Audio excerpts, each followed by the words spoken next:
Muy buenas tardes, bienvenidos, bienvenidas a esta edición de hoy de Sobre la Mesa. Por fin ya es viernes 5 de septiembre del 2025, de que voy a estar conversando, hablando, dialogando con ustedes durante las próximas 2 horas. Atención, atención a sistema atmosférico que se acerca. Nadie apriete el botón del pánico, pero hay que estar pendiente a los informes, particularmente durante el fin de semana. No porque venga el fin de semana.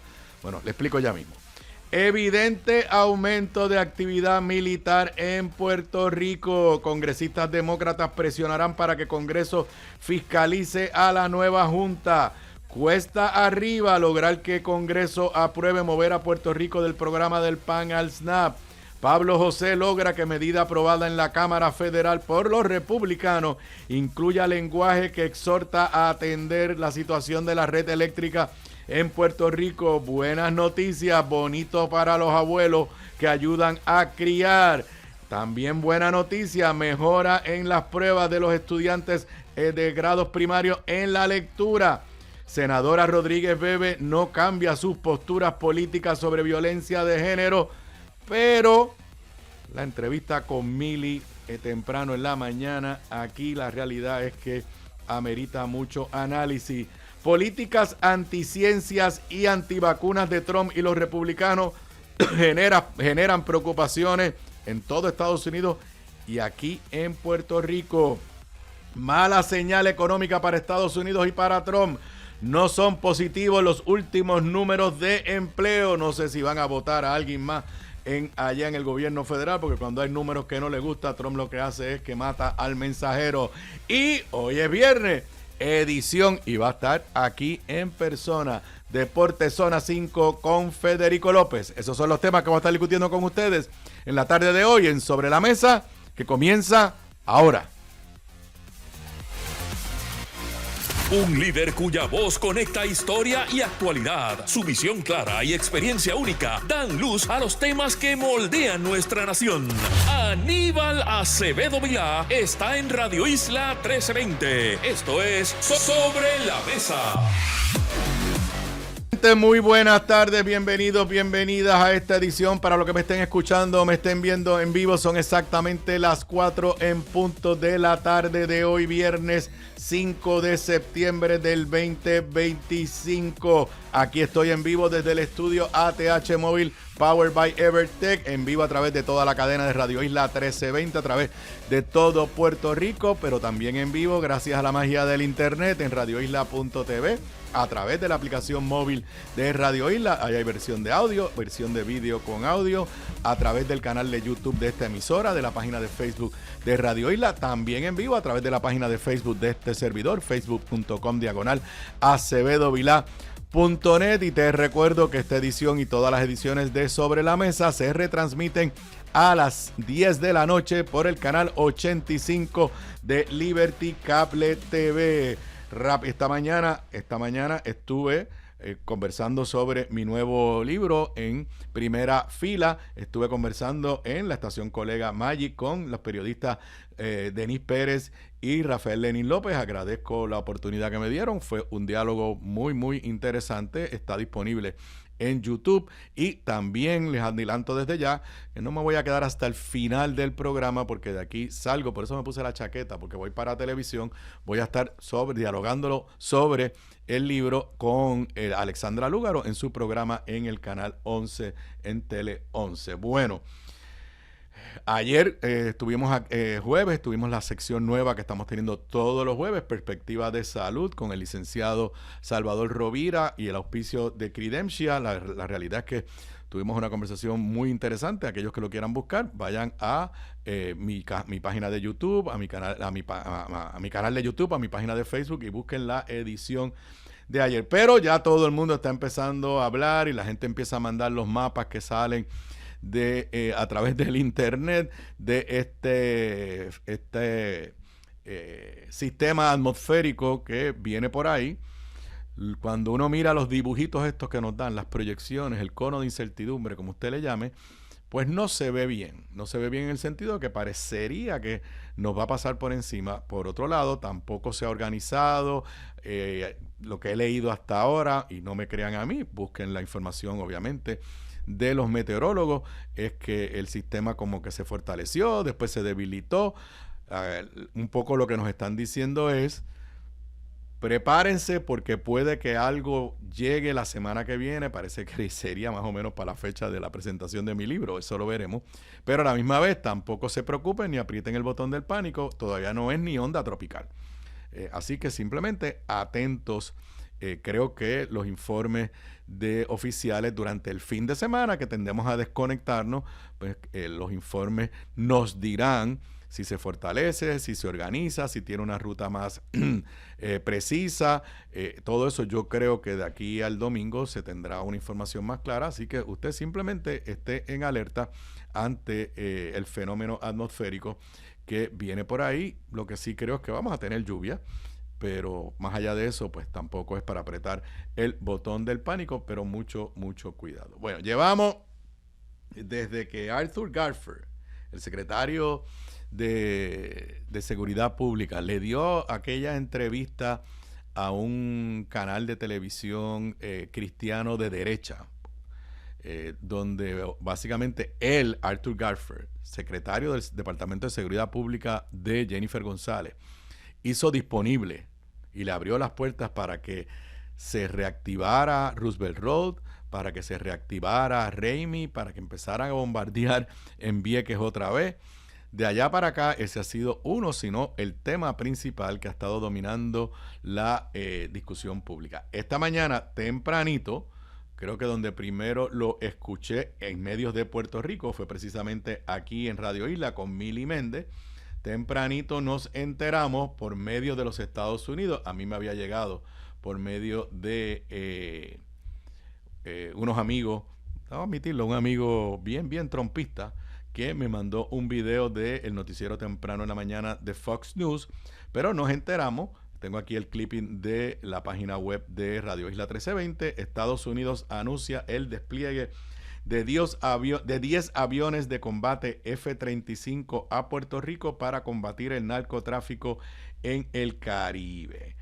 Aunque la versión oficial es que es para combatir el narcotráfico en el Caribe, la noticia de Fox News, como ellos la presentaron, para hacer lo más neutral posible, ellos lo ataban con una alegación. Es Fox News, yo tengo mucho cuidado porque ustedes saben que Fox News es el portavoz oficial de la línea de derecha del trumpismo, pero una versión de que alegadamente 2 aviones de las Fuerzas Aéreas de Venezuela habían volado por encima de uno de los portaaviones que están en el área del Caribe de los Estados Unidos, y ellos ataban, me refiero a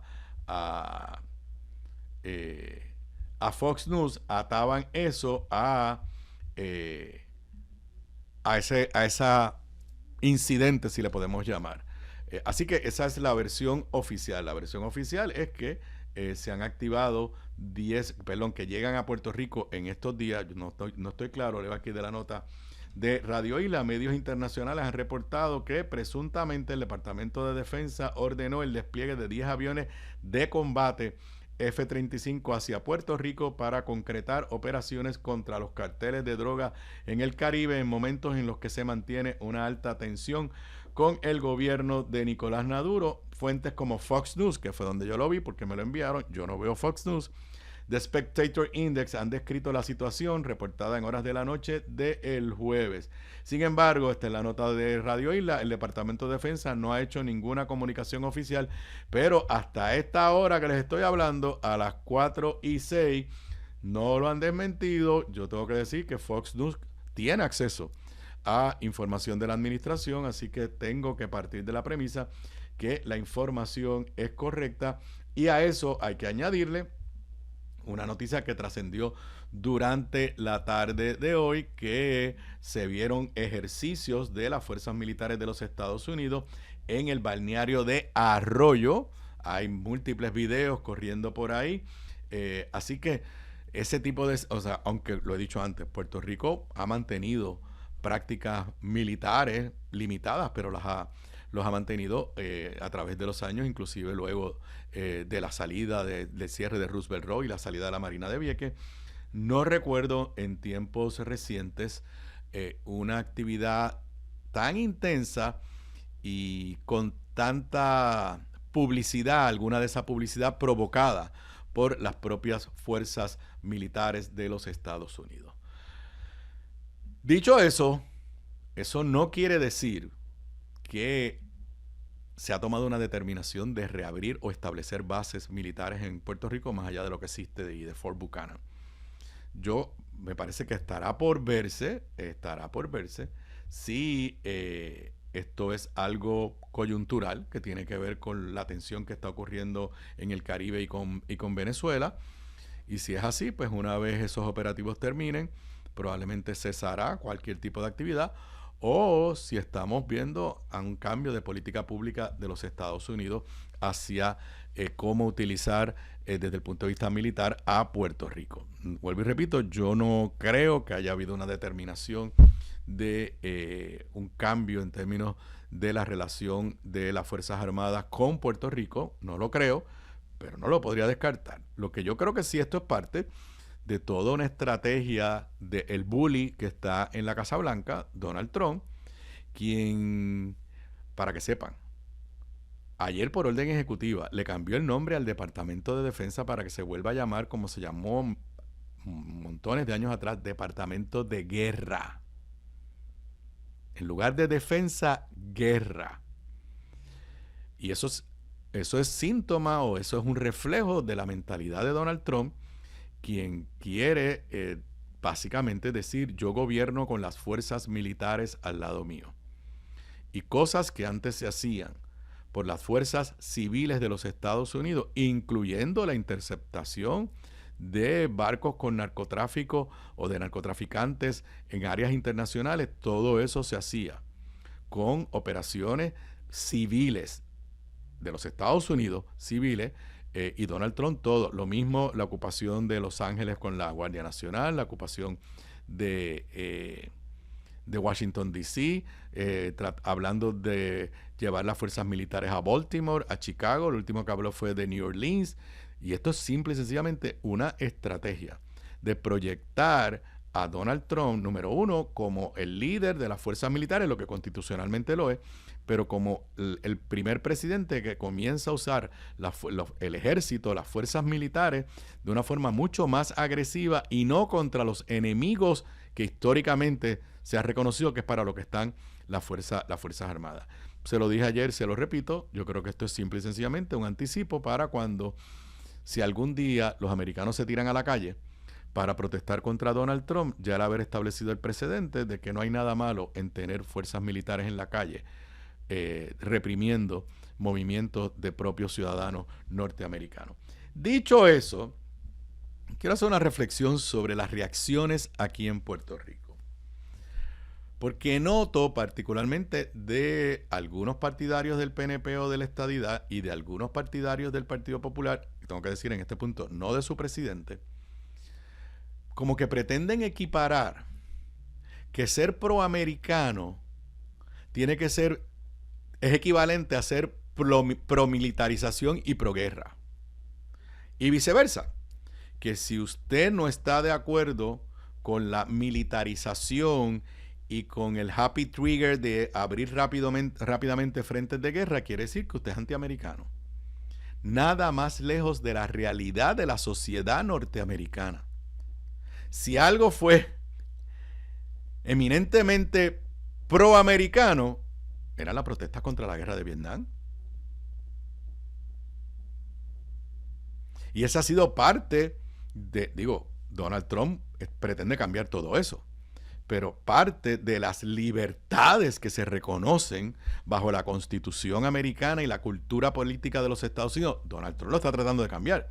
Pero parte de esa cultura es que usted tiene el perfecto derecho de oponerse a lo que propone su gobierno, y particularmente si su gobierno propone actividades militares con las que usted no está de acuerdo. Así que equiparar aquí que si alguien dice yo no quisiera que se militarice a Puerto Rico, eso quiere decir que usted es antiamericano. yo no quisiera que se resuelva el conflicto de Venezuela con una invasión, ¿eso quiere decir que usted es antiamericano? Makes no sense. No hace ningún sentido. Usted puede ser el más proamericano, el más estadista y ser pacifista. Como lo son miles y miles muy buenos americanos, norteamericanos en los Estados Unidos. Así que cuidado con esta discusión. De la misma forma, ¿sabe qué? Usted puede no querer a Estados Unidos para nada y usted pensar y decir, el gobierno de Maduro es tan y tan y tan y tan malo que yo respaldo una intervención militar. Usted siendo el más antiamericano. Son cosas que no tienen nada que ver. Lo que pasa es que en nuestra tragedia colonial, pues se pretenden mezclar. Y por ejemplo, porque Pablo José se ha expresado en contra de la remilitarización, pues ya por ahí le están diciendo antiamericano. Por amor a Dios, repito. Si algo es fundamento básico de la sociedad norteamericana, hago el paréntesis, que conocíamos hasta Donald Trump, porque precisamente eso es lo que está tratando de hacer Donald Trump. Que si usted se opone a lo que Donald Trump propone, eso quiere decir que usted es antiamericano, en lugar de decir que usted es antigobierno de Donald Trump. Pero veremos a ver, no voy a negar que esta militarización que estamos viendo, no la habíamos visto en muchísimo tiempo. Habrá que ver si es algo coyuntural, si es algo que simplemente tiene que ver con esta fricción, esta tensión con Venezuela, o si de verdad vamos a ver un cambio en el pensamiento de los poderes de los poderes plenarios allá en Washington sobre la presencia militar aquí en Puerto Rico. Y hablando del Congreso, pero de otra presencia, de la Junta de Control Fiscal, los 3 congresistas, que no es el comisionado reciente, sino los 3 congresistas puertorriqueños en la Cámara de Representantes, Nidia Velázquez, Alexandria Ocasio-Cortez y Darren Soto, hicieron unas expresiones que están recogidas en el periódico El Nuevo Día, en la página 10 del periódico El Nuevo Día. Exigirán supervisión de la Junta Fiscal. Se pedirá una audiencia al Comité de Recursos Naturales de la Cámara de Representantes. Una nota de José Delgado. Los demócratas boricuas Nidia Velázquez, Alexandria Ocasio-Cortez y Darren Soto presionarán para que el Congreso en su momento ejerza su poder de supervisión y fiscalización sobre los nuevos miembros de la Junta de Supervisión Fiscal que el presidente Donald Trump designe.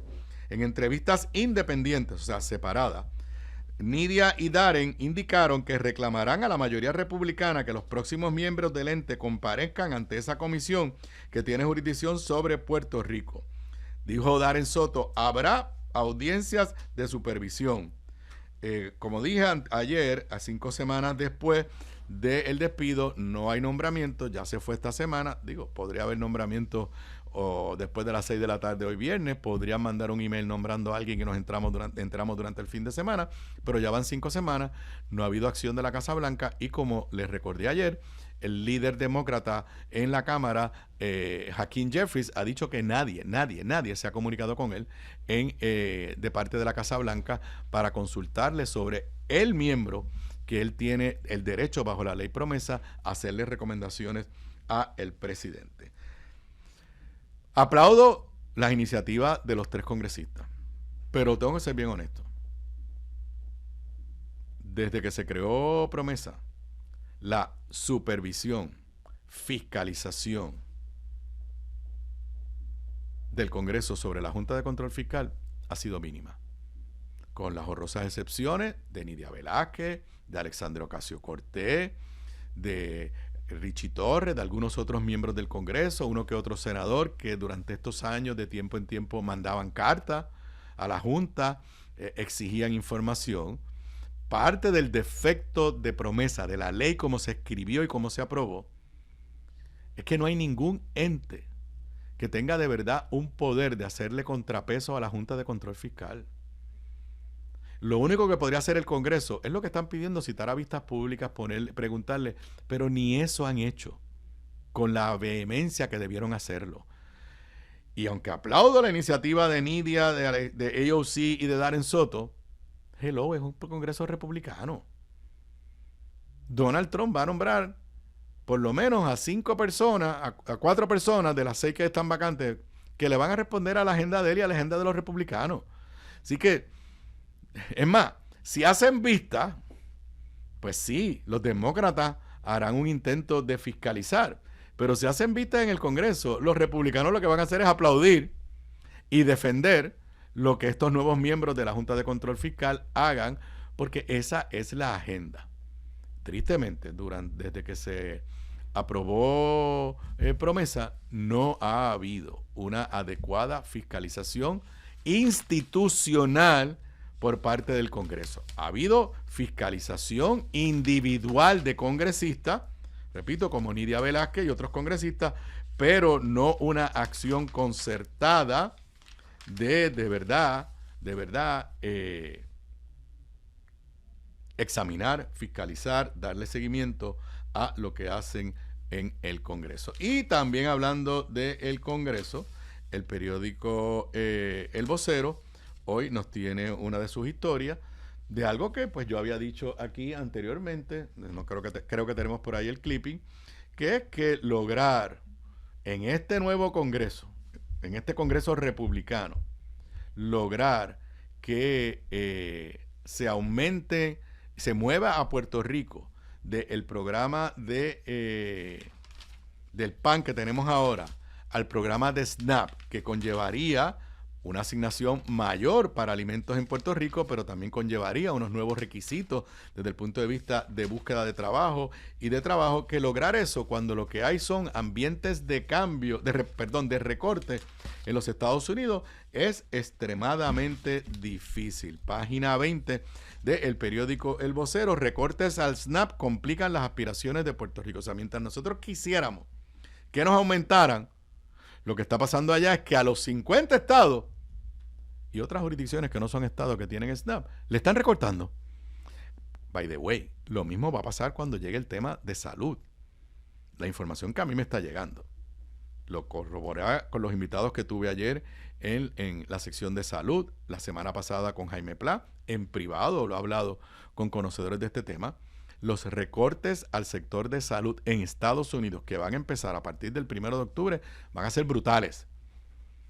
Y es en ese escenario que nosotros nos vamos a tener que enfrentar a defender la asignación que se logró bajo Biden. Pero vamos a lo de SNAP. Dice esta nota de Carlos Aponte y Nostroza en el periódico El Vocero: en momentos en que el Congreso se apresta a retomar sesiones legislativas que podrían abrir la puerta a la integración de Puerto Rico al Programa de Asistencia Nutricional Suplementaria, SNAP en inglés, los recortes recientes a ese programa y el ambiente de austeridad en Washington ensombrecen las gestiones para que la isla logre integrarse a esa ayuda federal, revelaron especialistas en el tema a El Vocero. Para los entrevistados, el ambiente fiscal restrictivo limita las posibilidades de que la isla reciba un trato equitativo en comparación con los estados y hace el camino difícil para el contador público autorizado, CPA, y activista de la integración de la isla en el programa SNAP, Kenneth Rivera. El mensaje que está enviando el gobierno federal al aguantar gastos no es una buena señal. Cita textual del amigo Kenneth Rivera: no es un buen indicio que estén diciendo vamos a aguantar gastos y de repente nosotros querramos decir que nos apunten en ese programa. No es favorable para las aspiraciones que tiene Puerto Rico. Yo se los había dicho a ustedes aquí, lo llevo diciendo desde que llegó Donald Trump, pero esa es una de las grandes contradicciones que tienen los líderes electos del gobierno de Puerto Rico bajo la insignia del PNP y el republicanismo, que siguen siendo trumpistas, siguen siendo republicanos. Dicen que quieren más fondos federales para Puerto Rico, que nos muevan el programa de SNAP, y eso es totalmente contradictorio a las políticas públicas establecidas por los republicanos en la Cámara y por Donald Trump desde la fortaleza. Desde la Casa Blanca. Son exactamente las 4:21 de la tarde. Regreso con más luego de la pausa. La clave para la buena cocina, además de los ingredientes y recetas, está en la calidad de los productos en los que cocinas. Por eso te recomiendo mi línea Giovanna Heike Cookware Collection, con acabado en cerámica, mangos ergonómicos y 4 milímetros de espesor para mejor conducción de calor. Lo distribuye North Caribe Imports y su marca Caribí, donde además encuentras utensilios de cocina y limpieza para tu hogar. Ahora cuida tu jardín con Caribí Garden. Caribí, calidad, experiencia y el mejor precio. Pídelos en tu supermercado más cercano. Simplifica tu vida con Caribí. Distribuye North Caribe Imports, la empresa puertorriqueña con más de 50 años sirviéndote a ti. Bocados Divino, el lugar perfecto para almuerzo o cena. Menú internacional, especializados en los mejores guisos, cabrito al vino, rabo encendido y el mejor osobuco que puedes encontrar. Mariscos frescos del país, langosta de nuestras costas, amplia carta de vinos y jugos naturales, con la mejor localización, seguridad y amplio estacionamiento gratis. Bocados Divino, en el edificio del Colegio de Abogados en Miramar. Para reservaciones, llamar al 787-238-1530. Gramas Lindas, gramas, plantas, palmas y todo para tu jardín. En Dorado, 796-1386. 796-1386. Gramas Lindas, excelente calidad y servicio insuperable. 796-1386. Aquí de regreso a Sobre la Mesa. Para los que me estén escuchando en vivo, son las 4:26 de la tarde. Sí, ya gracias a Dios es viernes, y como dice Emily Méndez, viernes y el cuerpo lo sabe. Viernes 5 de septiembre del 2025. Ya está por aquí, que llegó tempranito y estamos hablando en las pausas, Federico, que les digo que hoy él va a terminar, él va a cerrar el programa, así que si no lo hace bien, me escriben, me dicen, porque yo voy a tener que salir corriendo hacia Tele 11, porque como les dije, voy a estar en el programa de televisión de Alexandra Lúgaro, pero del libro y la presentación hablaré otra vez más adelante. Bueno, les decía antes de irme a la pausa, como el escenario federal, en términos generales, no es bueno para Puerto Rico. Pues porque las políticas públicas, y no es bueno para Puerto Rico, y esto voy a ser claro, no porque los republicanos hayan decidido discriminar contra Puerto Rico, que lo hacen, sino simple y sencillamente porque toda la política social y de recortes de Donald Trump, pues en contra de lo que Jennifer González le decía al país cuando ya era comisionada residente y cuando fue candidata a la gobernación, y de los reclamos justos del pueblo de Puerto Rico. Hablaba por teléfono hoy con una persona conocedora de estos temas y me decía, mira, los recortes que vienen allá en Estados Unidos, en el área de salud, van a ser, pero impactantes, y miles y miles y miles de norteamericanos se van a quedar sin seguro de salud. O sea, eso es lo que viene aprobado por los republicanos. Dentro de ese escenario, anoche salió una nota en la edición digital del periódico El Nuevo Día. No está en el periódico impreso.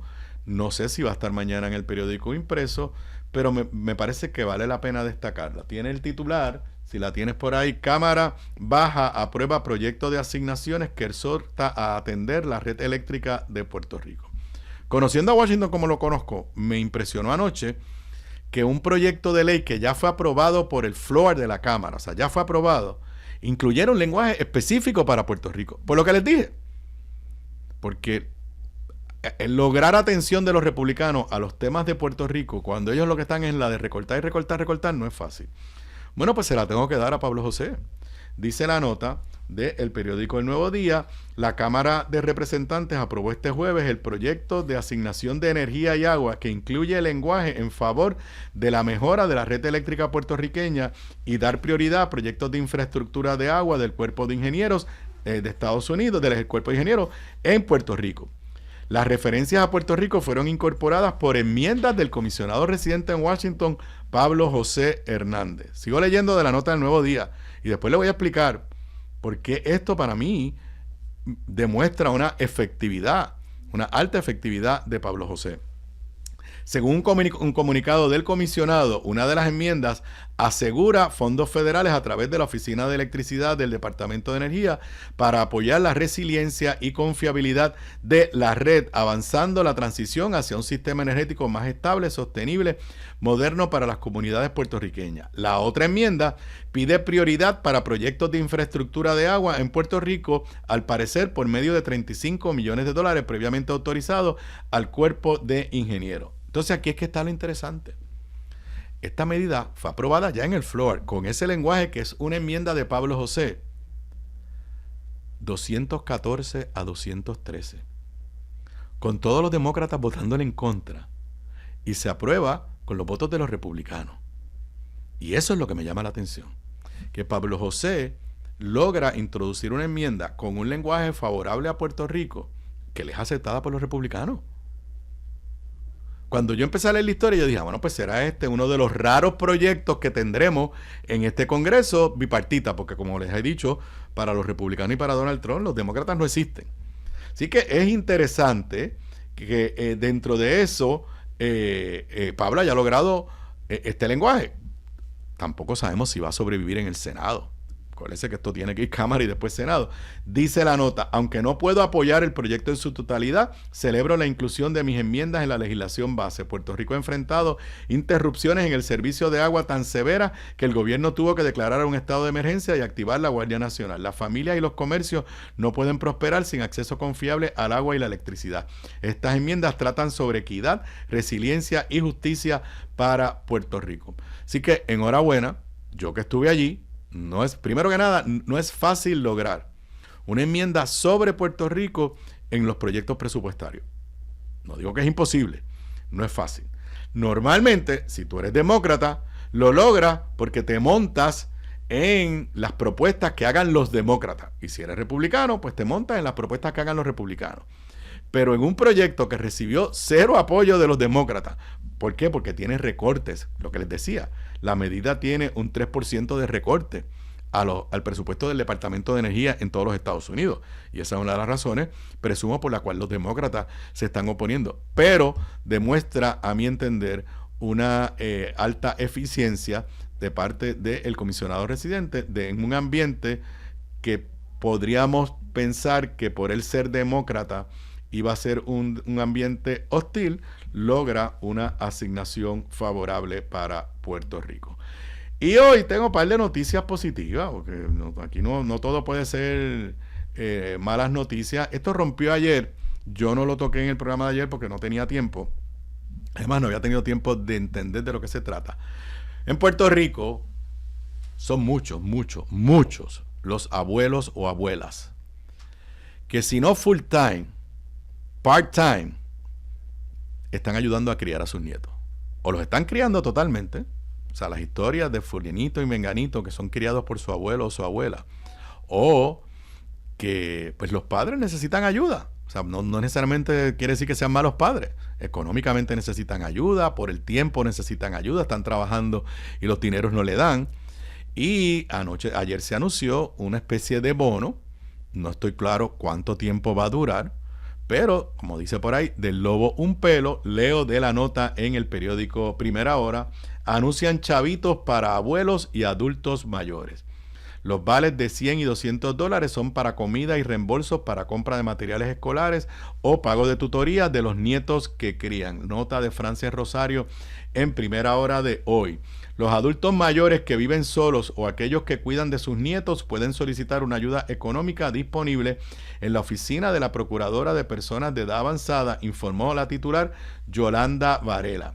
Los vales son de $100 para alimentos o $200 de reembolso para compra de materiales escolares o pago de tutoría para aquellos abuelos a cargo de sus nietos. Esta ayuda fue anunciada ayer en conferencia de prensa en La Fortaleza. Primero, porque son dos ayudas. Los $100 disponibles para comida, cuyo programa se nombró Alimento a mi adulto mayor por el caserío. Para este proyecto tienen disponible $2.5 millones. ¿Qué quiere decir eso? Que cuando se acabe, se acabó. Pero, repito, cualquier ayuda para personas de edad avanzada necesitadas desde el punto de vista de alimentos, hay que darle el respaldo. En cuanto a los que están, el de los abuelos, dice lo siguiente. Reconoció que no hay datos específicos de cuántos de estos... estaba hablando del otro. Precisó que entonces hay un acuerdo con el Departamento de Educación para lo que se titula Abuelos criando nietos menores de 18 años. Los abuelos cuidan a los nietos y eso lo sabemos. Y algunas veces le cuesta dinero. A tal efecto, la Procuradora de la Mujer, estoy citando, nosotros identificamos, de las personas de adultos mayores, a esos efectos nosotros identificamos $200 que le vamos a estar dando a todos los abuelos que crían nietos para los efectos escolares. Si él lo quiere usar en tutoría, también. El pacto con el Departamento de Educación, y esto me agrada, ver agencias de gobierno llegando a acuerdos, se hizo para lograr identificar a esos adultos mayores a cargo del cuidado de los menores y entregar el vale disponible. Esta identificación estará a cargo de los trabajadores sociales de la escuela. Luego el personal de la Procuraduría visitará los hogares para conocer la dinámica entre el abuelo y el menor para determinar si se entrega el vale. La procuradora detalló que este vale se trabajaría tipo reembolso, por lo que el adulto mayor tendría que tener recibo de los equipos y materiales ya comprados o de la tutoría que paga para recibir el incentivo. Y cita textual, es un proyecto de amor, un proyecto interagencial precisamente con el adulto mayor y con el menor de 18 años. Varela señaló que buscarán encontrar todos los años fondos para repartir esta partida. Se lo traduzco yo. Hay chavos para este año nada más. No me dice la nota, no sé si lo dijeron ayer, cuánto dinero tienen. Porque pues el presupuesto en el otro vale eran 2.5 millones. Cuando se acaben esos dineros, se acabaron los vales. Me parece que es una iniciativa que debemos aplaudir. Es una buena noticia, como les dije. Tengo mis dudas. ¿Cómo es que la van a poner en vigor? Porque la oficina del procurador de las personas de edad avanzada no tiene mucho personal. Entonces ellos dicen que van a visitar los hogares de cada uno de los abuelos. O sea, como entendí que va a funcionar es que la escuela pública le va a decir, oye, aquí yo veo que quien viene es el abuelo. Entonces va a decir, usted cualifica. Esto es lo que yo entiendo. Y entonces se lo va a notificar a la Procuraduría de las personas de edad avanzada. Y entonces la Procuraduría va a ir a esas casas a validar que el abuelo, abuela, tiene un rol activo en la crianza. Y después de eso hay que pedirle recibos del gasto que ha hecho. Me parece un proyecto bonito. Tengo mis dudas de la capacidad administrativa que se tiene para ponerlo en vigor, pero enhorabuena, son noticias positivas y yo no estoy aquí nada más que para criticar. Si hay algo positivo que se puede decir que está haciendo el gobierno, lo voy a decir. Y como cuestión de hecho, cuando regresemos de la pausa, tengo otra noticia positiva en términos educativos. Son exactamente las 4:37 de la tarde. Regreso con más luego de la pausa. Aquí de regreso a Sobre la Mesa. Para los que me estén escuchando, me estén viendo en vivo, son las 4:42 y como Federico ya está aquí en los estudios, pues ya me tiene pendiente el deporte, y los que siguen el deporte en el US Open están jugando tremendo partidazo que pudo haber sido la final, pero no es la final. Carlitos Alcaraz contra Djokovic. ¿Cómo va ahora mismo, Fede? Dime para decirlo. 4-4 en el segundo set. Y el primero lo ganó primero el Carlitos. Alcaraz. Yo soy fanático de Alcaraz, así que más adelante le informaremos cómo va ese partido del US Open, que ya estas son las semifinales. O sea, el que gane hoy va a la final. Y después tú ahorita nos das el informe en la sección de deporte Zona 5. Bueno, decía que había un par de buenas noticias y hay otra buena noticia. Déjenme poner esto en contexto. Los resultados del aprovechamiento académico de nuestros estudiantes en el sistema público da mucho que desear. O sea, nadie puede estar contento.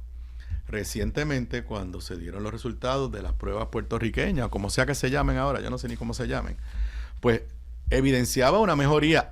Que todavía era número para llorar, pero había movimiento en la ruta positiva. Y yo recuerdo haberlo celebrado y también recuerdo escuchar gente diciendo que cómo uno podía celebrar que la mitad de los estudiantes fracasaran. Bueno, pues si antes fracasaban 2/3 partes y ahora fracasa la mitad, pues por lo menos pues estamos viendo una mejoría. Y ayer se dieron los resultados de unos estudios en términos de la lectura en los grados primarios. Leo la nota de Alexandra Acosta Vilanova en el periódico El Vocero. También hago el paréntesis que tenemos que entender que esta generación de muchachos que están cuarto, quinto, tercero, cuarto, quinto grado es la generación de la pandemia, que estuvieron, o sea, básicamente no pudieron ir a la escuela y tratando de dar educación a distancia a niños de primer grado. Soy yo que tuve que dar clases de derecho a distancia y era bien incómodo. No estoy diciendo que la educación a distancia no funcione, pero si tú no estás acostumbrado y lo haces así de momento porque era una pandemia, pues claro que tuvo un efecto negativo. Dice la nota: entre un centenar de estudiantes de primero a tercer grado, casi la mitad lee al nivel que corresponde. Uno en esa oración dice, pues hemos fracasado. O sea, si solamente cerca de la mitad está al nivel que corresponde, pues claro que estamos mal. Ahora, esto representa un avance en comparación con el % de los alumnos de grados primarios que dominaban la competencia lectora para el 2021 durante la pandemia. De acuerdo con la prueba de mecánica de lectura realizada en 2 ocasiones durante el primer semestre del 2025, o sea, ahora en este semestre, en las escuelas del sistema público se observa un crecimiento en la comprensión de vocales y consonantes, que de 38.37% en enero y febrero con franqueza se y elevó curiosidad. a coger, te prendió algo ahí, no fui yo. Aquí yo no tengo botones. Vuelvo. Se observa un crecimiento en la comprensión de vocales y consonantes que del 38.37% en las pruebas que se hicieron en enero y febrero se elevó a 49.8% en mayo. Y yo pues tengo que celebrar eso. O sea, si el niño de primero a tercer grado, la cantidad de niños que estaban al nivel que debían estar en la comprensión de las vocales y las consonantes era menos de 40% al principio del semestre y al final del semestre estaba en 50%, pues esto es bien sencillo. Los niños aprendieron, aprovecharon. Que 50% no es un número para celebrar, no es un número para celebrar. Pero que es un movimiento en la línea positiva, es un movimiento en la línea positiva. Vuelvo a la nota del Vocero.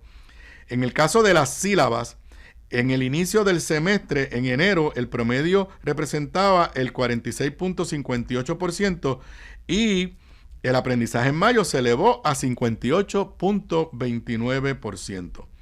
El promedio de fluidez recayó a 40.4%, pero a finales del año escolar subió a 52.4%. Así que ojalá y este sea el inicio de una tendencia.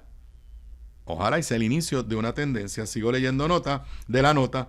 Luego del regreso presencial a las escuelas en el 2021, tras la pandemia, Eliezer Ramos, secretario del Departamento de Educación, que si mi memoria no me falla, era secretario en aquel momento. Recuerden que él estuvo con Pierluisi y lo votaron injustamente, a mi entender. Lo sacaron de la dirección porque, esto soy yo, porque no se prestó a la agenda politiquera de que quería imponer la fortaleza en el Departamento de Educación, y pues también se lo aplaudo. Jennifer González lo trae de regreso. Cita textual a el secretario: sabíamos que además de ser un rezago, teníamos nenes de 12, 14 y 15 años con deficiencia en este tema de la lectura y no podíamos seguir pasando que generaciones le llegaran a ese nivel. El sistema de por sí está diseñado para que estos objetivos se alcancen en los niveles primarios de la escuela. Eso lo sabemos todos. O sea, si no aprendiste lo básico desde el punto de vista de lectura y redacción, pues ya cuando ya llegas a quinto o sexto grado es muy difícil. No es imposible, pero es muy difícil remediarlo. Así que queríamos reforzar y atender el tema del rezago a la vez de una manera coordinada y ordenada, y sabíamos que solos no lo podíamos hacer porque no necesariamente teníamos el personal preparado para atender lo que estábamos viendo. La colaboración, y esto me anima o me da entusiasmo. Primero, el propio departamento reconociendo solo no lo podemos hacer. La colaboración que incluye a la Fundación Flamboyant y a la Fundación Atención permitió la adopción del mapa de ruta Todos a Leer y las prácticas esenciales para la enseñanza de la lectoescritura, además de la creación de la Academia de Lectoescritura, donde más de 1.379 docentes se han beneficiado en los últimos 3 años. Incluye esto capacitación de maestros. Si me estoy extendiendo es porque me parece que cuando hay cosas positivas en el área educativa las tenemos que resaltar. Según Beverly Morrow, subsecretaria de Asuntos Académicos, cita textual, los 1.300 maestros que tomaron el desarrollo profesional basado en las prácticas efectivas, hubo una relación directa de un mejor logro de los alumnos que estudiaban con los maestros que habían tomado esta capacitación. Explico yo. El maestro que fue capacitado, el resultado de las pruebas demuestra que el estudiante, el niño que estuvo con ese maestro, aprendió más. Así que seguimos con ese enfoque de proveerle al maestro más y mejores recursos, pero también capacitación que le permita renovar sus prácticas. Actualmente la Academia de Lectoescritura, que es una colaboración con la UPR, o sea, tienes a la UPR, tienes a la Fundación Atención, tienes a Fundación Flamboyán y al Departamento de Educación trabajando juntos, identificando un área necesaria en el proceso educativo de nuestros niños. Vuelvo a la nota. La Academia de Lectoescritura, que es una colaboración con la UPR, capacitará por 8 semanas a 782 docentes adicionales de estos grados primarios. Las estadísticas, que incluyen a 37.950 estudiantes de primero a tercer grado, lo que representa el 70% de la matrícula, también reflejaron una brecha entre los alumnos de educación especial y sus pares. Por ejemplo, en tercer grado, el 49% de los estudiantes sin educación especial alcanzó el estándar de fluidez en mayo del 2025. Quiere decir 90 palabras por minuto o más. Sin embargo, entre los estudiantes con educación especial, solo el 25%. Morrow atribuyó los avances a la implementación del proyecto del Departamento de Educación Leer para reforzar la lectura en los grados primarios. Repito, buena noticia. La que vimos anteriormente, hace como 2 o 3 semanas, eran las pruebas de matemática, me parece que eran las pruebas de matemática y español, donde iban bien, en inglés seguían rezagados. No son los números para celebrar, no son los números que debíamos o debería tener un sistema educativo en ningún lugar del mundo, pero si el movimiento es hacia el lado positivo, hay que aplaudirlo, y si el departamento está haciendo algo bien, hay que felicitarlo, apoyarlo y reforzarlo. Me están sonando la musiquita, son las 4:51. Regreso con más luego de la pausa. Aquí de regreso a Sobre la Mesa, son las 4:56 de la tarde de hoy viernes. Sí, es viernes 5 de septiembre del 2025. Te recuerdo que esta edición de Sobre la Mesa y todas las ediciones de Sobre la Mesa se retransmite a las 10 de la noche por el canal 85 de Liberty Cable TV. Además, la vas a encontrar más tarde en todas las plataformas, en todas las aplicaciones que permiten escuchar podcasts a través del internet, así que nos encuentra y nos escucha en Spotify, Apple Podcasts, Google Play, en la aplicación de podcast de aquí de Radio Isla 1320, y también la vas a encontrar en mi canal de YouTube. Lo he dicho y lo repito. Sé que muchos de ustedes no tienen la oportunidad de escucharme o de verme en vivo, y me escuchan y me ven grabado, ya sea en mi página de Facebook, porque queda grabado en mi página de Facebook, o en mi canal de YouTube. Agradezco esa sintonía en vivo o grabado, y si me estás viendo, me estás escuchando en vivo o grabado en cualquiera de esas plataformas de redes sociales, YouTube, Facebook, dale compartir, dale share, comparte la transmisión, y de esa forma pues la magia del internet funciona tal que se abre la posibilidad de que más personas nos escuchen, que más personas nos vean. Les recuerdo que la semana que viene, estoy empezando a asustarme con la cosa esa que viene por ahí, pero el próximo jueves 11 de septiembre a las 6 de la tarde es la presentación de mi nuevo libro, En Primera Fila. Aquí lo tengo, En Primera Fila, las luchas sobre el estatus en el Congreso y Puerto Rico 1997-2025. La presentación va a estar a cargo de la profesora, licenciada, expresidenta del Colegio de Abogados y Abogadas de Puerto Rico, Celina Romaní. Esto es libre de costo, es gratis, no hay que hacer reservación. Usted aparézcase allí en la Escuela de Derecho de la Universidad de Puerto Rico, en el área que se conoce como el atrio de la biblioteca. espero que oportunamente la semana que viene le diga si va a haber algún área de estacionamiento o cualquier tipo de instrucción. Esta mañana, como dije, estuve con los periodistas Denis Pérez y Rafael Lenín López en la estación Colega en Magic, una conversación muy buena, muy amena. Estuvimos como 20 o 25 minutos hablando del libro. Voy a estar la semana que viene, no me acuerdo cuándo, pero un día me voy a someter, sí, esa es la palabra, me voy a someter primero, un día, creo que va a ser el miércoles, me voy a someter a Jonathan y a Luisito, y al otro día me voy a someter a los Colbert. Así que me tendré que preparar para las preguntas. Y ahorita, por eso no me voy a quedar hasta el final, estoy en el Canal 11, en Tele 11, con Alexandra Lúgaro en su programa allá en Tele 11. Les recuerdo, el libro ya está a la venta en todas las librerías del país. El precio de venta en las librerías es $49.50. Creo que en algunos está $49.50, en otros está $49.95, no estoy claro. Ya está disponible en Libros 787, que es una plataforma digital muy exitosa, lleva ya varios años y particularmente la usa mucho la diáspora, pero ahí usted ordena los libros por internet y le llegan a vuelta de correo, y el precio especial de preventa se termina el día de la presentación, el jueves que viene. Si lo ordenas en mi página acevedovila.net, el precio es de tan solo $40. También tienes la opción de ordenarlo en este precio de preventa de $40 a través de ATH Móvil. En ATH Móvil vas a la sección de negocios, business, escribes publicaciones PR de Puerto Rico, haces el pago de $40 y lo recibirás a vuelta de correo y firmado por este servidor. Esa preventa, repito, termina el próximo jueves. Una vez se termine la presentación allí en la UPR, en la Escuela de Derecho de la UPR, de ahí en adelante se va a seguir vendiendo por internet, pero al precio regular de $49.50. Bueno, esta mañana ya acabaron las buenas noticias. Le di 2 rounds de buenas noticias. Esta mañana, como siempre, Mili Méndez haciendo noticias.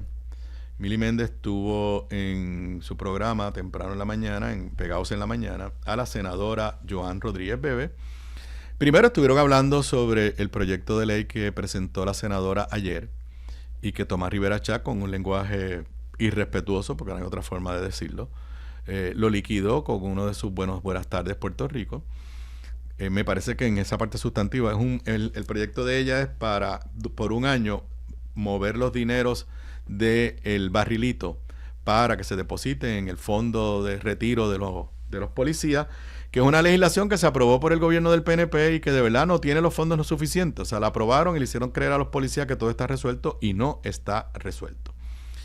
Y la senadora ha insistido en ese tema. En el pasado había propuesto eliminar el barrilito, punto, y que todos esos dineros pasaran allá, y ahora propuso, bueno, pues por un año.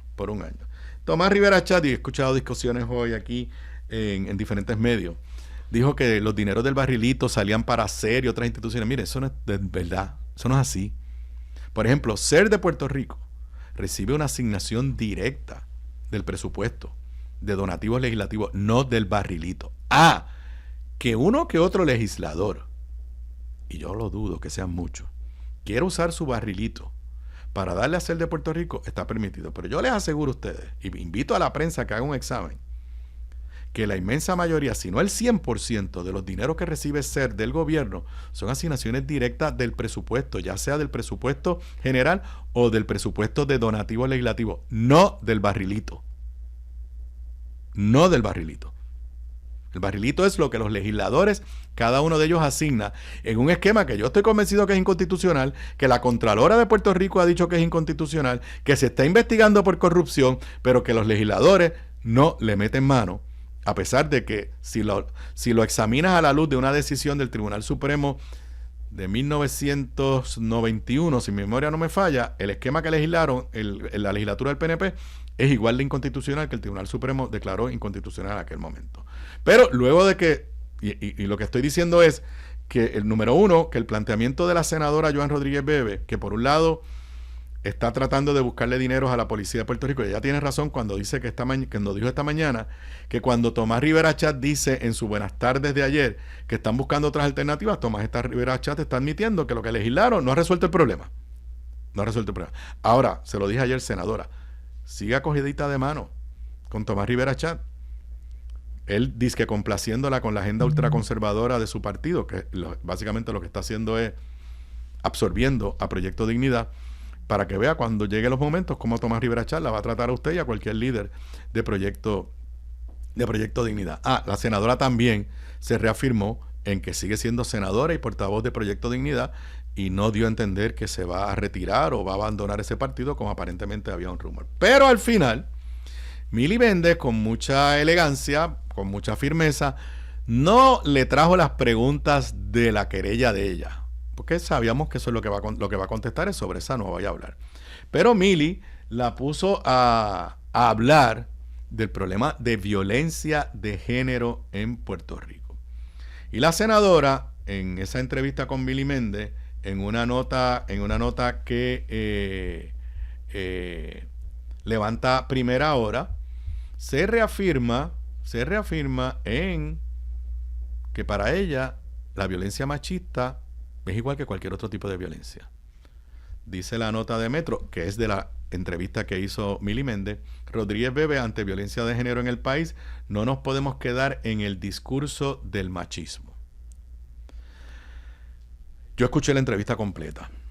Es evidente que a la senadora, luego de lo que sea que le sucedió, pero para mí, cuando tú la escuchas hoy otra vez, que quizás cuando más ha hablado de este tema, porque no le rehuyó el tema a Mili, porque Mili no la puso a hablar de su incidente, la puso a hablar desde el punto de vista de política pública y de la realidad de la violencia contra la mujer que vive el país. Y era evidente que la senadora estaba incómoda, pero se reafirmó en sus posturas políticas, aunque si uno escucha detenidamente la entrevista, ella habla de actitudes machistas. Si la senadora en su fuero interno reconoce que hay actitudes machistas, pues si hay actitudes machistas, las actitudes machistas se reflejan frente a ¿quién? ¿Frente a otro hombre? No, se reflejan frente a la mujer. Pero ella habla de la violencia en términos generales. Voy a leer algunos de los párrafos que reproduce Metro de la entrevista. Mi posición en cuanto al tema de violencia se mantiene firme. El país conoce desde el primer día que he hecho expresiones públicas sobre este tema. Yo rechazo todo tipo de violencia y me refiero a todo tipo de violencia. Precisamente porque creo en defender la vida humana en todo momento y circunstancia, es que incluso defiendo la integridad de la vida humana desde la concepción y rechazo cualquier violencia que incluya la violencia contra las niñas en el vientre materno y a quienes se les da muerte producto de un aborto selectivo. Obviamente trató de cambiarle el tema a Mili para traer el tema que es uno de los temas bandera de ella, de Proyecto Dignidad, que es su postura contra el aborto. Posteriormente, dice Metro, al ser cuestionada sobre si piensa que no existe un problema de violencia de género en el país, afirmó: hay un problema de violencia de este tipo y de otros tipos. Bueno, pues entonces si dijo de este tipo, es que hay un problema de violencia de género, aunque no lo dijo con la boca de comer. Al mismo tiempo relacionó los actos de violencia de género con la salud mental y negó que los hombres asesinen a mujeres por simplemente ser hombres. Y ahí es que ya empieza su asunto ideológico. Cita textual: hay un problema de violencia de este tipo y de otros tipos. Estoy de acuerdo, hay diferentes tipos de violencia. Pero específicamente el que tú estás ahora mismo puntualizando, te estoy diciendo que la mitad de los hombres que matan a sus mujeres se suicidan. Senadora, so what? O sea, que el hecho de que un hombre en violencia machista asesina a una mujer y después él se pega un tiro, eso dice que eso no es violencia machista. Que tiene un problema mental, claro que tiene un problema mental. Pero lo que hay que analizar como sociedad es si ese problema mental que tiene ese caballero, ese hombre en particular, evoluciona porque estamos en una sociedad machista que ha mejorado en unos aspectos, pero en una sociedad donde consciente o inconscientemente, y me incluyo yo, se nos cría, aunque ha ido cada día mejorando, en que el hombre es superior a la mujer, que el hombre es el macho de la casa, que hay unas cosas que los hombres no hacen, que los hombres no lavan platos, que los hombres no mapean, que eso le toca a la mujer. Pues esos son roles de la sociedad. Y que algunos hombres, es más, hay machistas que no son violentos, estoy de acuerdo, Pero eso no quiere decir que el machismo es algo positivo. Si no hubiera machismo, yo le aseguro a usted, senadora, si no hubiera machismo, yo le aseguro a usted que habría menos violencia en relación de pareja. Hay hombres que lo que, estoy citándola ya, hay hombres que lo que tienen son problemas de drogas, problemas de alcohol, problemas de salud mental. Eso es cierto. Y hay que atenderlo. Pero lo dije la semana pasada, senadora, si usted no cree que hay un problema de violencia de género, usted debe ser lo más honesta posible y decir que no cree en la ley 54. Pero si usted no cree en la ley 54, que es la ley de violencia de género, usted no puede reclamar confidencialidad en la querella que le envuelve a usted. Porque lo he dicho anteriormente, cuando alguien radica una querella en la policía de Puerto Rico, como ella dice que esto es violencia no común y corriente, si una mujer radica una querella porque el vecino, que no tiene nada que ver con ella, o sea, no hay nada de relación de nada, el vecino por una pelea de parking le dio una bofetada. Si esa mujer radica una querella porque el vecino, porque le quitó el parking, le dio una bofetada, esa querella no es confidencial. Esa querella, Manuel Rivera Puig en El Vocero va y la busca y lo reporta. Si usted está reclamando, en la otra investigación que usted pidió, si usted está reclamando que se investigue cómo fue que se filtró la querella suya porque bajo la ley esa querella es confidencial, ¿sabe por qué esa querella es confidencial? Porque se presume que es de violencia de género. Y que la víctima de violencia de género es diferente a la víctima de violencia en general. Yo respeto las determinaciones que tome la senadora en términos a lo que sea que sucedió. Todo el mundo que ha seguido este caso ha concluido que por lo menos algo pasó. Algo pasó. Y ojalá la investigación se haga de forma correcta y termine lo más pronto posible, pues porque cualquier incidente de violencia se debe investigar. Creo yo que si es de violencia machista, hay que hacerlo todavía con mayor rigor, y particularmente cuando hay envuelto figuras públicas, porque ella es figura pública, pero Carlos Mercader es una figura pública. Así que, no sé, creo que lamento la situación que está viviendo la senadora, pero que sepa que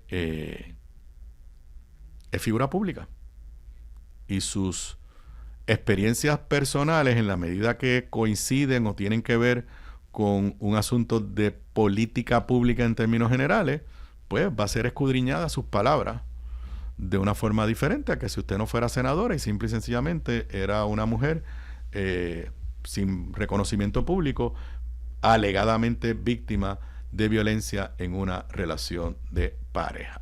Bueno, y ahora voy a hablar de dos temas en el área de Trump, pero uno que, bueno, todos nos afectan a nosotros, porque todo lo que hace de Donald Trump nos afecta a nosotros.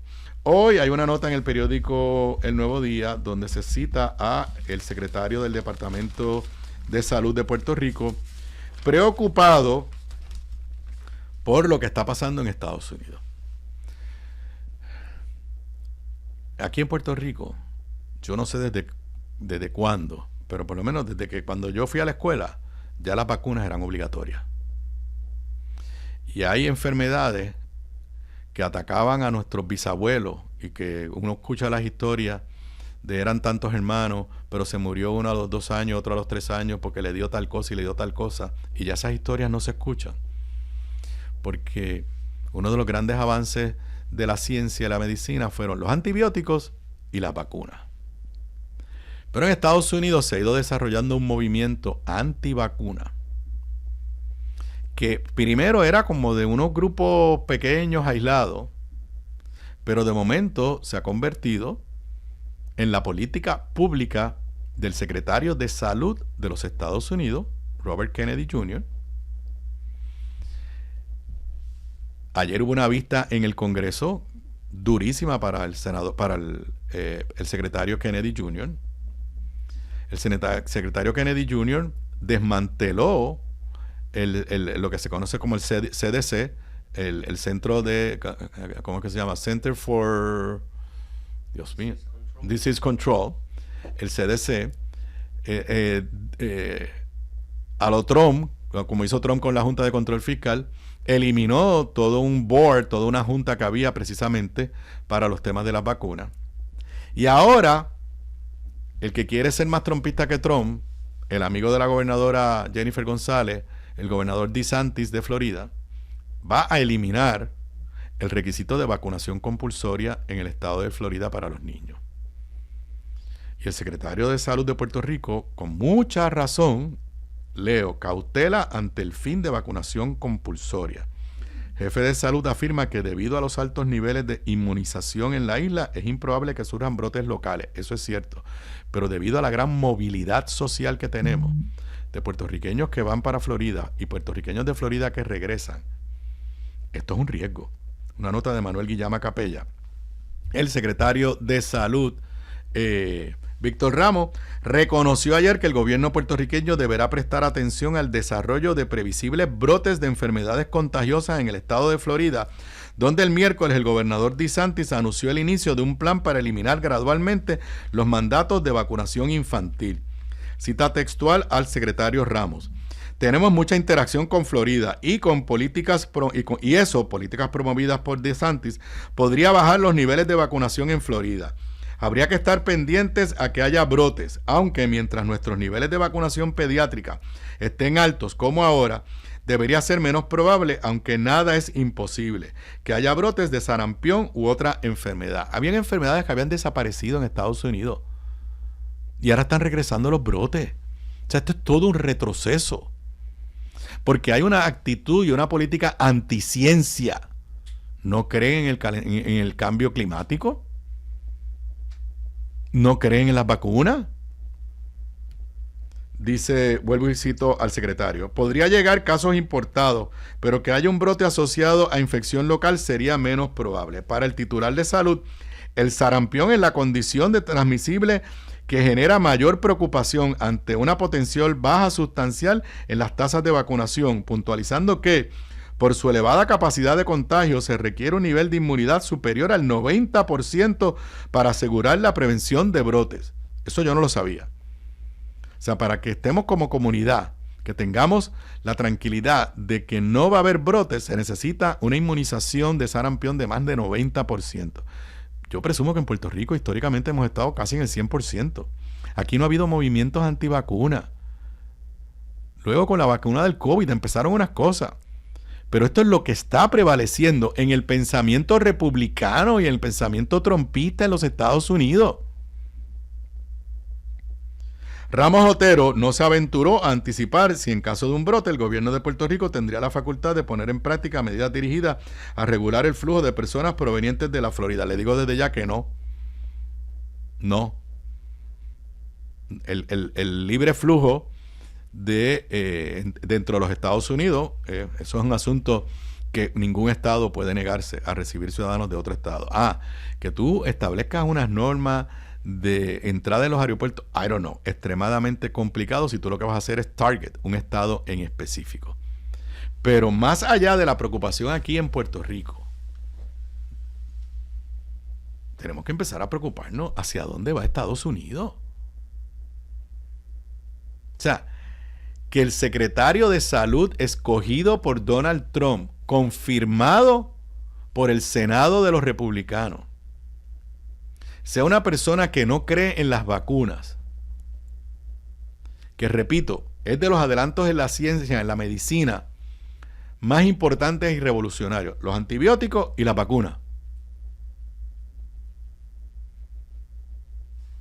Directamente relacionado con la calidad de vida que tenemos, la salud que tenemos y que hoy vivimos más que hace 50, 60, 70 años atrás. Pero esta es la política pública de los Estados Unidos. Como dije, ya el estado de Florida está eliminando la vacunación compulsiva para los niños. Y no nos sorprendamos cuando vengan por ahí algunos copiones de las políticas norteamericanas a tratar de repetir esa misma historia. En Proyecto Dignidad hay de esa gente. Y en la medida que Tomás Rivera Chat lo que quiere es politiquear, capturando los temas de Proyecto Dignidad, no nos sorprendamos si por ahí vienen también medidas antivacunas por la actual administración. Y yo quisiera que el país le pregunte, que la prensa le pregunte a la gobernadora qué piensa de lo que está haciendo Bobby Kennedy Jr. como secretario de Salud y qué piensa de lo que está haciendo DeSantis en el estado de la Florida. Y hoy salieron los números de empleo y desempleo en los Estados Unidos y me parece que Donald Trump debe estar buscando a quién va a votar, porque recordarán que el mes anterior salieron unos números que no fueron muy favorables y entonces lo que hizo fue que votó a la persona que dirige la oficina que tiene que ver con las estadísticas. Leo de Noticel. Tasa de desempleo en Estados Unidos aumentó a 4.3%. La anímica creación neta de 22,000 empleos estuvo por debajo del dato de julio. Se refiere a los números de agosto. La tasa de desempleo de Estados Unidos en agosto subió 1/10 hasta el 4.3%, con una anémica creación de 22,000 empleos, muy por debajo del dato de creación de julio. Y los de julio fueron los que molestaron a Trump. Este es el primer informe que se publica después que el presidente despidiera al responsable de la institución porque consideró que los malos datos de julio, que mostraban una creación de 73,000 empleos, estaban siendo tergiversados. Y ahora los datos oficiales son 22,000. Señal de que las políticas económicas de Donald Trump comienzan a tener efecto negativo. Los analistas, vuelvo a la nota de Noticel, que es una nota, me imagino que es de F, de la agencia F. Los analistas esperaban que este mes, en agosto, un mes normalmente complicado para la creación de empleo, se crearan unos 75,000 nuevos puestos de trabajo, con lo que estos malos datos dan garantías adicionales a los mercados de que habrá una baja en los tipos de interés en la próxima reunión de la Reserva Federal. Una de cal y una de arena. En la medida que estos números son malos, quizás Donald Trump va a lograr lo que ha estado presionando, que el Fed, la Reserva Federal, baje la tasa de interés, que es algo que Donald Trump políticamente está desesperado por lograr. Vuelvo a la nota, el sector de la salud y cuidado fue el que lideró la creación de empleos con 31,000 nuevos puestos de trabajo. Paréntesis mío, cuando empiecen los recortes en el área de salud, vamos a ver cómo esto va a cambiar. Mientras que no hubo grandes cambios en la mayoría de los sectores, con especial mal dato en el sector manufacturero, que perdió 12,000 empleos. Y ese no era el sector que Donald Trump decía que sus políticas de aranceles iban a hacer que creciera el sector de la manufactura. El empleo en el gobierno federal, afectado por los profundos recortes en la administración de Trump, volvió a resentirse con una reducción de 15,000 empleos, con un balance de menos 97,000 empleos desde enero. Por grupos, el desempleo entre mujeres fue de 3.8%, mientras que los hispanos se mantuvo sin grandes cambios en el 5.3%, y entre los afroamericanos fue el de 7.5% y en los adolescentes 13.9%. Así que no son buenas noticias lo que comienza a salir de las políticas económicas de Donald Trump. Y antes de irme a la pausa, y sí hablar de deportes, en las políticas anti-inmigrantes de Donald Trump, hoy ICE hizo un operativo en una planta de la compañía automotriz Hyundai, que es coreana, en una planta en Georgia, y arrestaron cerca de 500 trabajadores, la inmensa mayoría coreanos del sur de Corea. Es probablemente el operativo más grande que ha ocurrido en los Estados Unidos, y yo les puedo anticipar desde ahora que las implicaciones económicas de este tipo de operativos también se van a empezar a sentir. Son las 5:22 de la tarde, me voy a una pausa y cuando regrese lo tengo aquí en persona y estamos viendo simultáneamente el partido entre Djokovic y Alcaraz. Les puedo adelantar desde ya que ya va 2-0 a favor de Alcaraz. Están jugando el tercer set. Regreso con Deportes Zona 5 luego de la pausa. Aquí analizamos cada deporte jugada tras jugada. Ahora se sienta a la mesa el comentarista deportivo Federico López. Aquí de regreso a Sobre la Mesa. Para los que nos estén escuchando, nos estén viendo en vivo, son las 5:26 de la tarde. Y como dije desde hace rato, ya está aquí en los estudios. Nos cambiamos de silla. Qué cómoda está esta Sí, silla. porque te di la silla de aquí, del que manda en el programa. porque como les anticipé, me voy a ir en los próximos 3-4 minutos porque voy a cruzar al otro lado, a Guaynabo, a Tele 11, porque voy a estar con la licenciada Alexandra Lugaro en su programa de televisión. Pero cuentan primero cómo va Djokovic. Mira, hay dos detalles importantes de lo que está pasando en el US Open ahora mismo. Primero, ya lo dijimos, Carlos Alcaraz arriba 2-0, el tercer set 2-1 favoreciendo a Alcaraz, está 30-15 ahora mismo. Pero hay un boricua jugando a la misma vez. Ajá. Y es el boricua Yannick Álvarez, que está jugando en las semifinales de dobles en el torneo junior. Y ese es ahora el mismo que estuvo en Wimbledon. en Wimbledon y ganó medalla en Paraguay en los Panamericanos Junior, así que Yannick wow. Álvarez Wow. Jugando ahora mismo, está Pero jugando promete. con Secord de Estados Unidos, están abajo en el primer set 4-2. Eso es lo que está pasando en el US Open. Bueno, me dijiste que no me podía ir porque había algo del NBA que... Tú sabes que a mí me gusta, que a ti te gusta hacerme pruebas sorpresa. Sí, pues me yo voy- ahora tengo información por sorpresa. eso me va a hacer una prueba, me voy a colgar. Que esta es la información del que todo el mundo está hablando, de algo Yo inesperado. Pues yo he estado desconectado hoy. Mira, se trata de los Clippers Ajá. y de Kawhi Leonard. ¿Qué pasó? Pues un ex reportero de ESPN, y ahora todo el mundo tiene un podcast, así que podcastero, hizo una investigación y acusa con datos, información, papeles de un caso judicial de quiebra, de que los Clippers encontraron la manera de no tener que pagar penalidades por el salary cap, Ajá. por irse por arriba del salary, una compañía que ahora está en bancarrota, pagarle $7 millones al año a Kawhi Leonard por un trabajo por el que no tiene que hacer nada. Yo he escuchado que eso lo hacen por ahí en otras ligas también, pero no voy a... Me encantó. ¿He dicho nombre yo? No has dicho nada. Me encantó lo que dijo Stephen A. Smith. Esto es algo de esperarse de Kawhi Leonard porque él cobra todo el tiempo de los Clippers y tampoco hace nada. Pero es bien Pero interesante. entonces es una acusación contra los dos. O sea, Es contra una el jugador acusación, y contra el equipo. contra el O sea, no equipo. es una jaibería del jugador, es una jaibería, perdón, o sea, no es algo que el jugador hizo a espaldas del equipo, todo lo contrario. No, lo que pasa es una es que- media conspiración. Acuérdense que el dueño de los Clippers es Steve Ballmer, el sexto hombre más rico del mundo, uno de los fundadores de Microsoft, quien fundó y ayudó a fundar la compañía que le dio el contrato a Kawhi, quien mismo admitió hoy en una entrevista con ESPN que fue la fuente que le dio el contacto de Kawhi a esta compañía que se llama Aspiration, y es una compañía que en parte ayudaba a poner árboles nuevos por todo el mundo. El mismo. Steve Ballmer.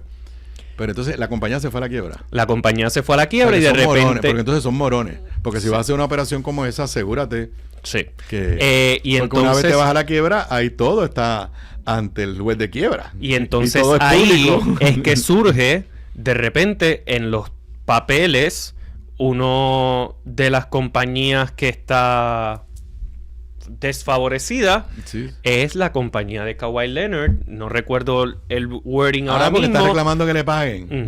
Ujú. Que es K2 Investments Inc., por decirte. No es ese nombre exacto. Pero esto pica y se extiende. Ya obviamente la NBA está pidiendo una investigación. Muchos equipos me imagino que también están pidiendo una información, pero a la misma vez tienen que estar pidiendo una investigación. A la misma vez tienen que estar diciendo, investiga eso nada más. No investiguen si otros lo hacen. Porque una cosa es que los jugadores hacen muchísimo dinero que consigan contratos de sponsorship, pero Sí. tú los ves haciendo los anuncios, tú los ves yendo a actividades, representando a la línea que estén representando, y otra cosa lo que tú dices es que básicamente le estaban complementando el salario. Es un contrato donde no tienes que hacer nada. $7 millones al año por hacer nada. Bueno, yo estoy Si tratando... están tratando, si están buscando a otros que hagan eso, Yo estoy jugando para el Powerball mañana, para después no hacer nada, pero... exacto. Sí, pero eso de otra manera. Bueno, Pero Fede, te dejo, con los micrófonos son tuyos. Oh, oh. Y cuando termine Federico acá, sin que se me ofendan en Radio Isla, pues se me cambian a Tele 11, que voy a estar con la licenciada Alexandra Lúgaro en su programa de televisión. Ustedes y yo nos volvemos a ver el próximo lunes. Los micrófonos son tuyos, Fede, y sé que vas a tener refuerzo por la vía telefónica. Por ahí mismo ya podemos ir haciendo la llamada, si es necesaria, para llamar a Xiomara Ríos, que va a estar con nosotros. Pero gracias, Aníbal, por esta Cuídate oportunidad mucho. y recordando lo que eran los tiempos del podcast cuando hacía el takeover. Así que aquí vamos.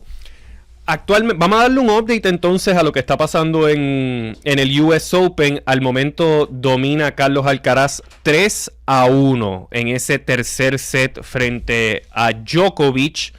La otra semifinal del US Open es más adelante en la jornada de hoy. Enfrenta al italiano número 1 rankeado del torneo, Sinner, frente a Auger Aliassime de Canadá.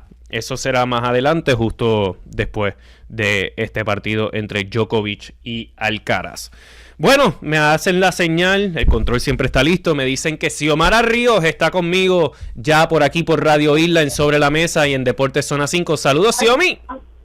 Saludos, Fede, y saludos a todos los radioescuchas. ¿Puedes creer que después del éxito del takeover me dieron la oportunidad de quedarme solito nuevamente aquí? Estoy más que contenta, imagínate, ese takeover fue histórico. Pues aquí vamos. Xiomi, vamos a hablar obviamente de baloncesto, vamos a hablar del BCNF, vamos a hablar de NBA. Pude hablar con Aníbal, tú que estás pendiente a todo. ¿Sabes? ¿Estás al tanto, me imagino, de la investigación de lo de Kawhi Leonard y los Clippers? Vi algo en las noticias y pues es controversial porque Kawhi Leonard, todo el mundo sabe que él es bien aparte. Sí. Pero el detalle de... Uno nunca se va a enterar de la verdad, Fede, ¿qué tú crees? No creo, y honestamente fue uno de mis puntos con Aníbal. Yo estoy seguro que tampoco los dueños de esos equipos quieren que se investigue mucho las contrataciones de esos jugadores altamente estrellas, superestrellas, que ayudan también a otros negocios pequeños o otras compañías que son del mismo estado. Así que yo creo que una investigación que puede rendir muchas suspensiones o multas, pero que no va a ir tan a fondo. Yo lo que creo también que con el tema de la NBA, Fede, que tú sabes que esos salarios han sido un tema, ¿verdad? Con hasta cuánto va a ser el gap, hasta cuánto va a ser el luxury tax, y pues cualquier cosa que sea financiera pues va a traer muchos problemas. Demasiados problemas. Bueno, ya tocamos ese tema. Vamos a hablar de... ¿Qué tal si hablamos de la liga más dura? Del BCN. La liga más dura, el BCN. El BCN. Mira, Ricardo Dalmau, presidente del BCN, dio una entrevista a Primera Hora, si no me equivoco, preparando o ya adelantando lo que van a ser los temas más importantes de la primera reunión de apoderados en la temporada baja, en el off-season, que se supone que esa reunión, by the way, sea a finales de septiembre. ¿Qué crees de los temas que dijo Ricardo Dalmau que son los prioritarios o los que van a tomar la mayoría del tiempo de esa agenda? Pues mira, son unos temas controversiales que desde antes que se implementaran, ¿verdad?, han causado mucha conmoción, como lo que es el contrato de los jugadores, el salario que se le paga, los cambios en lo que fueron las secciones este año, esa adición de ese tercer refuerzo. Me parece que debe ser una de las prioridades y que qué bueno que eso va a estar pasando ahora, que lo hemos visto en los últimos años. No tenemos que esperar hasta la próxima temporada para saber los cambios que están pasando. Y pues definitivamente tiene que poner sobre la mesa, como estuvimos hablando con él en la final del BCN este año, sobre cuál ha sido el impacto y los pros y los contras de estos cambios. Quiero que sepas que a Aníbal le va a gustar el hecho que buscaste la manera y metiste ahí cómo decir sobre la mesa. Bueno, él... Nada planificado. Nada planificado, nada rebuscado. Mira, creo que obviamente el tema de 3 refuerzos versus 2 refuerzos va a liderar la agenda. Yo creo que también el sistema de competencia puede ser otro factor importante. Y en la misma nota, él da a entender que a él le gustó el sistema de competencia. Yo he tenido la oportunidad, y me imagino que tú también, de hablar con apoderados que han estado de los dos lados. Recuerden que esto fue una votación que decidió Ricardo Dalmau porque estaba empate Así que Estaba empate. vamos a ver si se da que alguien cruza esa línea y cambia su voto. Pero, ¿cómo tú lo viste? ¿Cómo tú viste el cambio del sistema? Pues mira, la verdad es que en la final que fue Bayamón, los Vaqueros de Bayamón junto a los Leones de Ponce, pues hubo muchas críticas por el puesto, ¿verdad? El lugar y el récord que terminaron los Leones de Ponce. Pero si hubiesen hecho la matemática como uno dice, los Leones de Ponce de igual forma hubiesen entrado a los mejores 8, que tal vez no hubiesen tenido la oportunidad de llegar a la final, ¿verdad? Porque este año hubo 3 finales, final conferencia A, final conferencia B y final B la temporada 2025. También esto es un juego que tú las probabilidades que tiene Fede es 50 y 50, así que muchas veces el Cinderella, que no es que me refiero a que Ponce exactamente haya sido el equipo Cinderella, gana. Así que yo lo que sí veo de la diferencia es que una serie como la de los Cangrejeros de Santurce y Vaqueros de Bayamón, que estadísticamente se hubiese dado en la final, pues no tuvimos la oportunidad este año. No tuvimos la oportunidad de ver un soldado más en el Clemente y un soldado más en el Rubén Rodríguez. Ahí está. Bueno, Xiomi, vamos a una pausa rapidito y volvemos de la pausa y seguimos hablando de este tema y otros temas del baloncesto aquí en Deportes Zona 5, el takeover de Sobre la Mesa. Desde los salones legislativos hasta la cumbre del Poder Ejecutivo, Aníbal Acevedo Vilá está en Radio Isla 1320. Sigamos con más de Sobre la Mesa. De vuelta a Sobre la Mesa, no es Aníbal Acevedo Vilá, es Federico López Hijo. Estamos en Deportes Zona 5. Para los amantes del tenis, finalizó el partido semifinal entre Carlos Alcaraz y Nicolás Djokovic en 3 parciales, en 3 sets. 6-2 terminó ese último set. Carlos Alcaraz a la final del US Open, que será el domingo. Por su parte, el boricua Yannick Álvarez sigue en su partido de semifinal en el torneo junior, en el torneo de doble junior. Ahora mismo está ganando junto a su pareja de Estados Unidos, Secord, el segundo set 2-1. Estamos hablando con Xiomara Río. Estamos hablando del baloncesto superior nacional. Xiomi. Aquí estamos. Estábamos hablando de los grandes dilemas, vamos a ver si lo decimos de esa manera, que se van a enfrentar los apoderados durante esa primera reunión de la temporada muerta. Tocamos el tema de 3 refuerzos, 2 refuerzos y del sistema de competencia. ¿Crees que hay otro tema importante que se debe de estar hablando o crees que esos 2 van a acaparar todo el tiempo? Yo creo que el tema de las secciones maybe es el menos que se toque. Quizás le quieran darle otra oportunidad, quizás quieran regresar. Eso ha pasado años de historia, ¿verdad? En el BCN, que estaba cumpliendo los 25 años esta temporada, pero en el caso de la cantidad de refuerzos y los salarios, yo creo que es lo más que van a estar evaluando, y es porque cada año, como dice, la liga es la más dura y cada año traen estos refuerzos que son ex-NBAistas, pero no es ex-NBAistas que tuvieron 3 minutos de juego en su carrera, sino ex-NBAistas con campeonato y con tiempo de juego importante para los equipos, como un Magui, un Galinari, que viene, después de su carrera tan histórica, viene a ganar su primer campeonato en Puerto Rico, un Hassan Whiteside, que la gente entiende en Puerto Rico, ¿verdad? Que no hay que tener más dedos de frente, que a este jugador no se le puede estar pagando el máximo estipulado por los refuerzos, así que yo creo que ahí es donde va a estar la controversia grande. Y ahí tú tocas un tema que también es otro va a ser sin duda alguna un tema importante, que es el tope salarial, que se adelantó, que si va a haber un aumento al tope salarial pensando en esos 3 refuerzos si se mantienen. Y eso pues va a ser complicado, Fede, porque tú sabes que el tope salarial para traer la calidad de refuerzo, pues uno pudiera decir que sí, que la va a violar muchos de los equipos. Y se está, by the way, ya que hablamos de la investigación que se está haciendo sobre posible violación del tope salarial de los Clippers, se está investigando ahora mismo una compañía auditora que no tiene relación con el BSN, está auditando las cuentas y los contratos de los jugadores del BCN de la temporada pasada. Así que vamos a saber también si hay alguna irregularidad sobre lo que pasó en cuanto a ese tope salarial, que sin duda alguna va a traer de qué hablar, porque vamos a hablar claro. Nosotros yo escuché, no sé si tú, pero yo escuché quejas y comentarios de algunos apoderados diciendo, tú me vas a decir a mí que traíste a Gallinari, traíste a JaVale McGee por ese tope salarial. Así que... Por eso mismo, Fede, yo creo que ahí es donde va a estar la clave mayor entre la combinación de la cantidad de refuerzos que van a poder traer si repiten 3 o si bajan a 2 y ese tope salarial, que hubo cambios porque había tope se subió. jugador. Exacto, y después entonces va a ser tope salarial por equipo. Hubo un momento dado que tú podías pagarle más que 60,000 a estos jugadores elite y eso pues también causó controversia porque hay jugadores nativos que están sobre esos salarios en las diferentes ligas y pues cómo tú lo atraes para que juegue en la liga tuya, o sea, para que juegue aquí en Puerto Rico. Entonces ahora estos refuerzos que están amando a Puerto Rico, porque quien no ama a Puerto Rico, sí, pues van a querer venir a jugar, pero no por $60,000.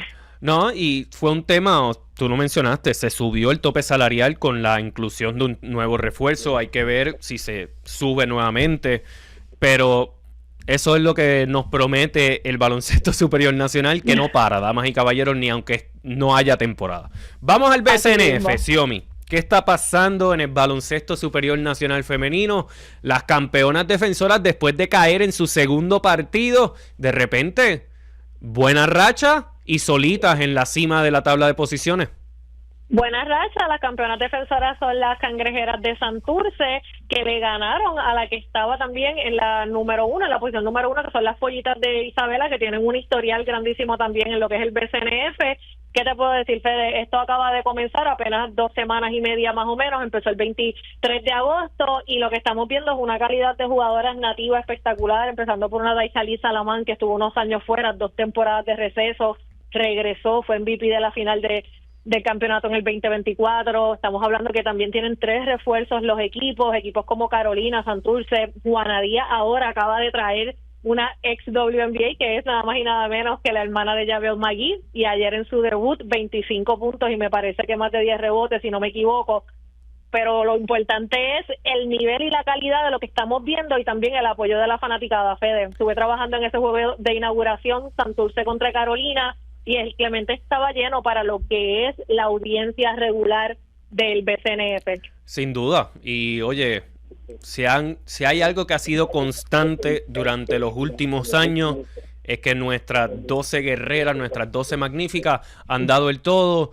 2 veces olímpicas, mundialistas, campeonas centro básquet, campeonas en todo lo que le han puesto, así que qué grandes son. Bueno. En este momento, Fede, son las mujeres las que están condecorando todo el medallero puertorriqueño. Y rapidito para no terminar, para cambiar el tema, discúlpame, que este año en el BCNF llegan a 10 franquicias. Habían pasado muchos años que no tenían 10 franquicias y regresan. Sí, para que la gente sepa, las puedan apoyar. Regresaron las Leonas de Ponce, que es una historia también de mucha historia, tanto masculina como femenina, unas criollas de Cagua. Y por primera vez hay un equipo en las cafetaleras de Yauco, en el municipio de Yauco, que esto viene siendo las Atléticas de San Germán, por problemas que indisposición se dice, perdóname, que el Arkelio no estaba disponible, así que se mudan a Yauco, y las Monarcas de Juana Díaz regresan luego de haber hecho su debut en el 2017 y no poder participar en el 2018 por María. Exacto. Y la acción continúa. Hoy no hay partido, correcto. La acción continúa mañana y hay 3 importantes encuentros, incluyendo uno de televisión. Estamos en Manatí, tú y yo mañana.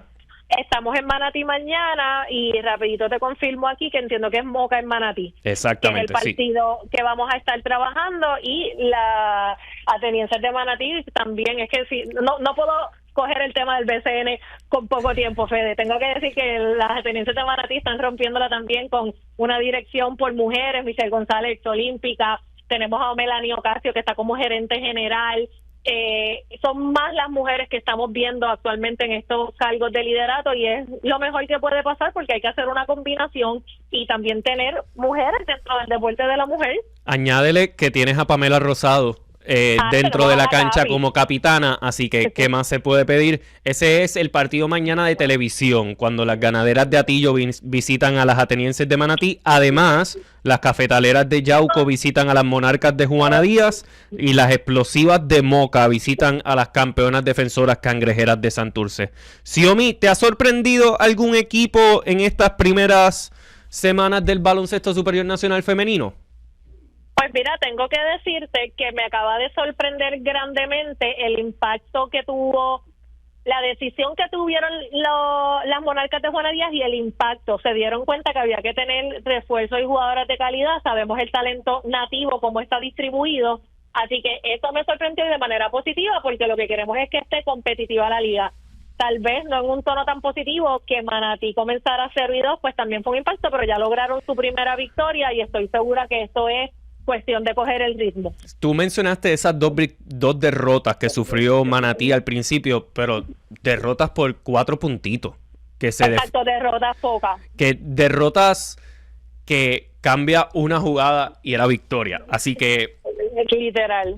Ahora, para que sepan, la tabla de posiciones: cangrejeras, pollitas, gigantes, ganaderas, explosivas, monarcas, cafetaleras, atenienses, criollas y leonas. Para que estemos claros, los primeros 8 equipos adelantan a los cuartos de final, donde se juega 1 contra 8, sucesivamente, para entonces ver qué pasa en las semifinales y luego en la gran final del baloncesto superior nacional femenino. Xiomi, gracias por estar conmigo. Gracias, Pedro, por la invitación, y tú sabes que siempre cuentas conmigo, y Aníbal también, que me encanta que dé este espacio para poder hablar un poquito del deporte, que es parte también de esta cultura puertorriqueña, y que lamentablemente él no estaba hoy para preguntarle por sus Piratas de Quebradillas. Ay, Dios mío, no le podemos hacer eso. Como están las cosas en Quebradillas ahora mismo con el BSN, no podemos hacerle eso. Pero gracias, Xiomi, y si hay otro takeover, te llamamos. 100%, cuídate, Fede, y saludo a todas las fanáticas de Radio Escucha. Gracias, Xiomi, gracias y buen fin de semana. Bueno, compañeros, amigos, hasta aquí Sobre la Mesa y hasta aquí Deportes Zona 5. Que tengan excelente fin de semana. Aníbal estará con ustedes el lunes.